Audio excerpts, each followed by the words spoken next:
welcome to another episode of Putting Out Fires. I'm Scott Shanham, and I am joined here today by Captain Troy Vogel, who is a training instructor with the Kansas City, Kansas Fire Department. Captain Vogel, tell us where we're at today and what we're doing. Good morning, everybody. So we are in the basement of headquarters. We are in our newly designed training space where we have developed a searchable rooms for our rescue folks and our truck companies to perform an adequate structure search. And this side over here basically is our SCBA confidence course. Puts a firefighter in a simulated environment that could increase their anxiety. They could find themselves in an entanglement, in a tight space. They could find themselves to where they're running low on air. Some sort of a structure collapse, a wall or a ceiling collapse. Puts them in a position where they have to remain calm and they have to problem solve. They have to figure out how they're going to get out of the situation, how they're going to adapt to the situation. So we call it an SCBA confidence course because we want every firefighter to know that self-contained breathing apparatus from top to bottom, inside and out. And when you're put in a situation such as our confidence course where you have to take your pack off, maneuver it through a tight spot, maneuver through an entanglement, and then put it back on in a zero visibility environment, it really challenges the firefighter. Yeah, and so we have a firefighter that's going to be here today that's going to demonstrate this confidence course. Is that correct? That's correct. Firefighter Brian Romo is going to go through the course and show us how it's done. Fantastic. Let's get started. All right, sounds good. It actually starts from the apparatus floor upstairs. We will run through just like an alarm is being put out. Our companies will respond down to a simulated basement fire. They'll come downstairs, this door here. Basically, we will make them force this door. So we just put a wooden dowel in there. They come down with their tools. They pop the door open, and this is where the search space begins. Crews will come in. They'll get low. Again, this will be a zero visibility environment, completely smoked out, completely blacked out. They'll make entry into the room, and the 4-man truck crews will potentially split. 2 guys will go left, 2 guys will go right. So follow me. We're going to walk through, and we'll walk through and talk about the rooms that we've created. As firefighters enter the room, completely dark environment, they'll encounter the wall. Again, 2 folks will probably go left, 2 folks will go right. They'll come in, they'll feel the wall, they'll find a door. They'll feel for heat behind the door. As long as there's no heat, then they'll make entry. So as we open the door, they're staying low as they're moving through the environment. So as they open the door, we have normally 1 guy with a thermal camera starting at the door. The second guy will go through and they'll do a right-hand search or a left-hand search looking for potential victims inside of this structure. Again, as they're moving through the room, they're looking for potential victims. As they find a victim, they'll pull the victim out, keep them low, out of the smoke, out of that heated environment, and then we'll exit the structure with the victim. All right, as we're moving through into the next room, feeling for the door, we're checking for heat. As we open the door, we immediately come in, make sure there's nothing behind the door, inside, we're feeling around, and we're moving into the next room. As firefighters, again, as we're feeling down the wall, we're feeling the floor, we find a door, we find a potential closet. So again, firefighters are continuously communicating inside of a zero visibility environment. I got a closet. We'll open the door, we'll come in, check left, check right. If the closet's deep enough, they'll actually put themselves into the closet to feel around with their hands to find a potential victim. So in our third room, we have Firefighter Romo. Firefighter Romo is performing his search of the room. He's feeling around, again, looking for any victims. We have a collapsible wall prop that we have put into the structure to simulate either a ceiling or a wall collapsing.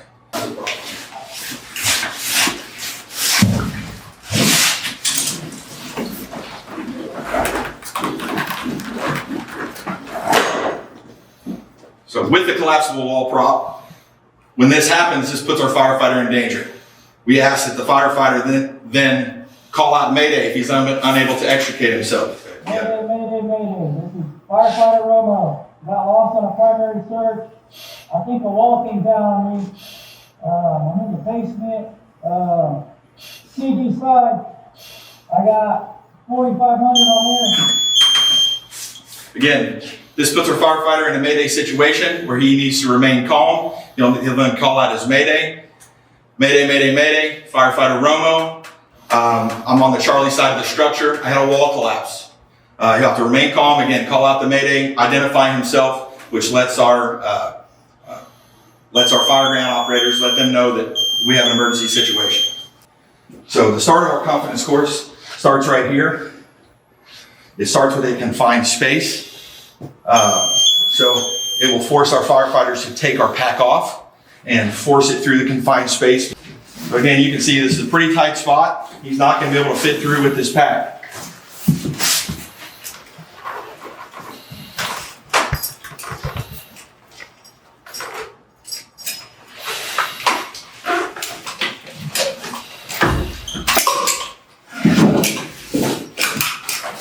So he's still breathing air. He's going to feed his air pack through first, and then he's going to slowly move through this tight spot. So as he's going through this confined space portion, again, he's feeding his air pack through. He comes to a point where it angles at 90 degrees. We have this, just in case anything were to happen while he was in there, we have a door that flips up. That way we can get in there and we can pull him out if anything were to happen.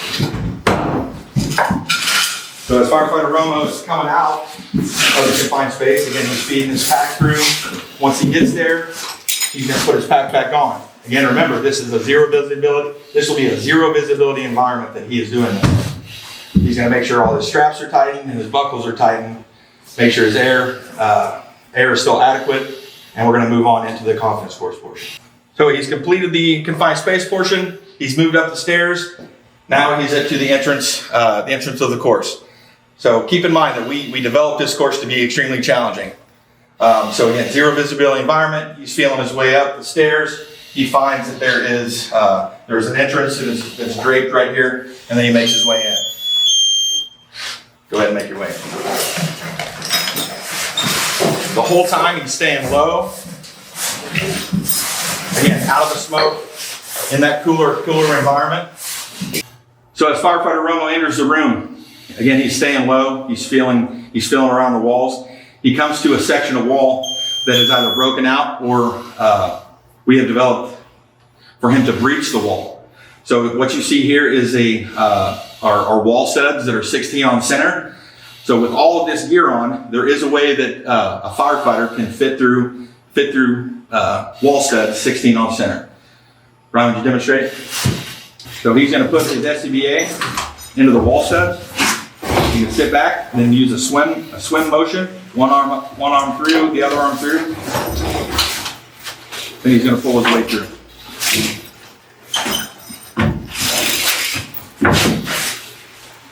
So we practiced for this in case we were to get caught in a situation where we had to breach a wall to go from a high heat environment or a dangerous situation to put us in a safer space.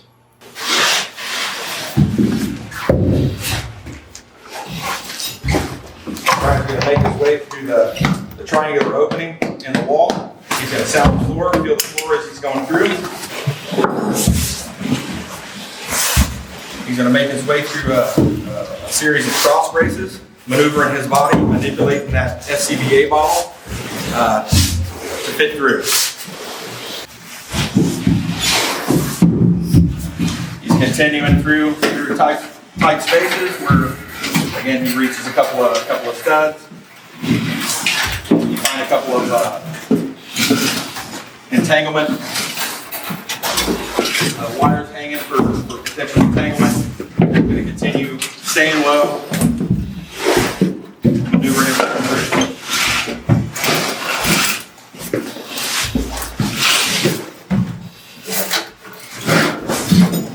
Once he's made it through the low clearance area, he finds himself in a wire entanglement. So the way to get through this is to take your SCBA bottle, bury it in the corner, and swim the wires up off of it. One arm up, close to your body, and swim the wires away. If he's unable to do that, he always has the option to pull out his wire cutters and cut his way free.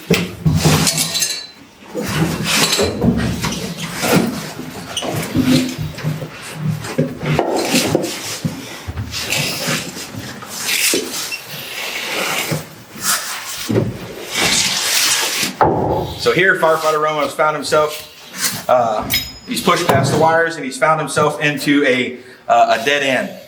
So we want him to feel around, try to find his way out. If he can't figure out his way out, maybe he passed up a different, an alternative to getting out of this room or out of this space. So again, we want him to remain calm. So firefighter Romo has come to a tight spot. He's realized that he's unable to navigate himself through with his air pack on. So again, zero visibility environment. He's going to take his pack off. He's going to feed his pack through. Okay, he's going to make sure he's protecting that regulator line, and he's going to squeeze himself through.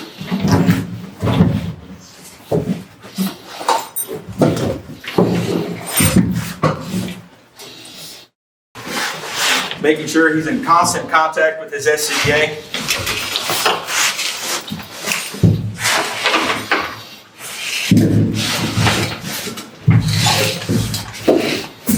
All right.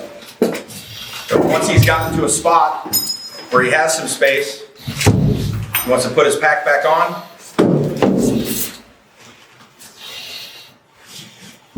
Check his air. Make sure all his straps are tightened and his buckles are fastened. So the next section is basically a simulated attic space where you have wall studs and you have cross braces. It's a tight spot that he can potentially be in. So he's going to maneuver his body, continue to manipulate the SCBA bottle to fit through those tight spots. And this is a tight space. It's important that the firefighter remains calm, tries to control his anxiety.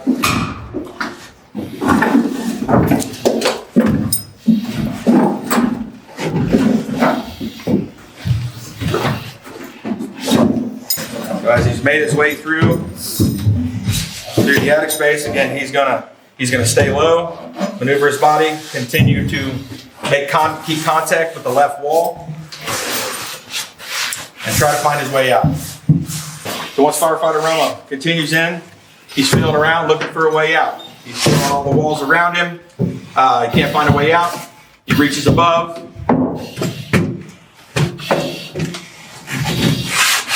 Now he's going to come up through this tight space.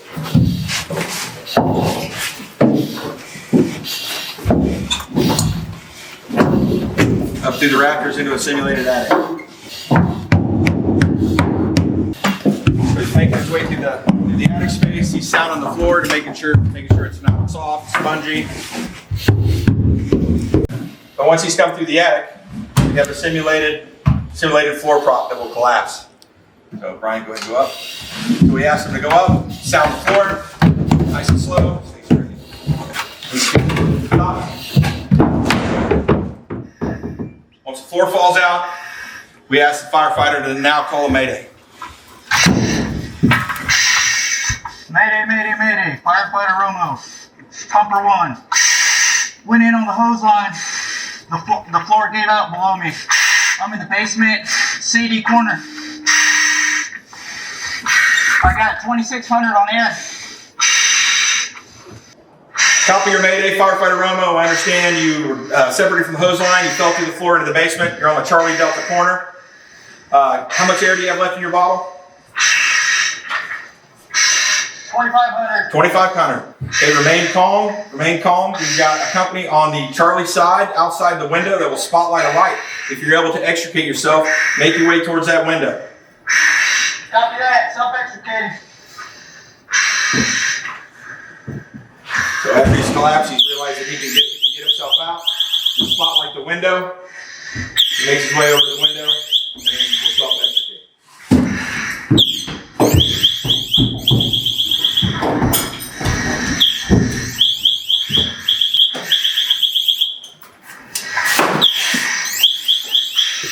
So once he comes out, that's the end of the evolution. And that wraps up our course. I want to say thank you to Firefighter Romo for demonstrating it for us. Again, the importance of this course is to better prepare our firefighters for an emergency situation, for a potential situation that could put themselves in harm. So the more prepared we are, the better we're able to serve our community.